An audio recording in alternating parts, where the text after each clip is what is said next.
Okay, so here we have the Mini 5-door hatchback on a 16 plate. I'm going to start off by showing you inside the boot and then we'll hop in and run through some controls from there.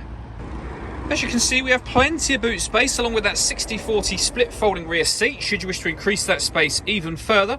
This tray section will then fold and fold up again to give you even more space again should you need it.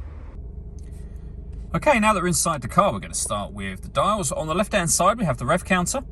We have the speedometer in the middle and the fuel gauge on the right hand side. Also in the middle you can see the total miles for this car, which are 29,790. You can change the information displayed above that by pressing a button on the end of the indicator stalk for various bits of trip computer and fuel economy information, or the digital readout for the speedometer that you see being displayed now. If we back out to the steering wheel, on the left hand side we have cruise control and speed limiter, and on the right hand side stereo and phone controls.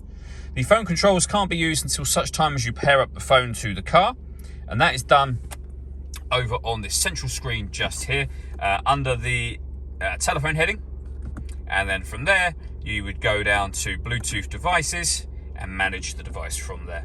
All the movement that you see me making on the screen is all being done using this dial and the collection of buttons that surround it, but virtually everything can be done off of the dial. So for example, if you want to access your radio, you can push the dial down.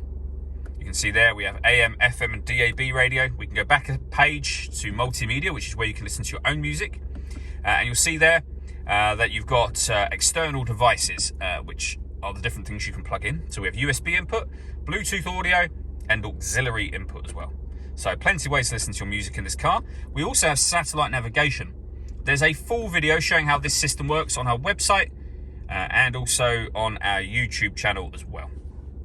Working our way down from that, we've got dual zone climate control. So you can adjust the passenger temperature, the driver temperature. You can increase and decrease the fan speed. You can determine where you'd like the air to be distributed once it enters the car. When you're happy with those settings, this button turns your air conditioning off or back on again.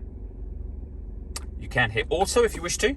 The car will then take control of the fan speed and the direction of the air to maintain the temperatures you've asked for. Press auto again to put it back on your own settings. Beneath that, we can turn off the traction control. We can start and stop the engine from here. And this button turns off the stop and start. This car is designed to cut out when it's stationary in traffic to save you fuel. That system is turned off when that light shows.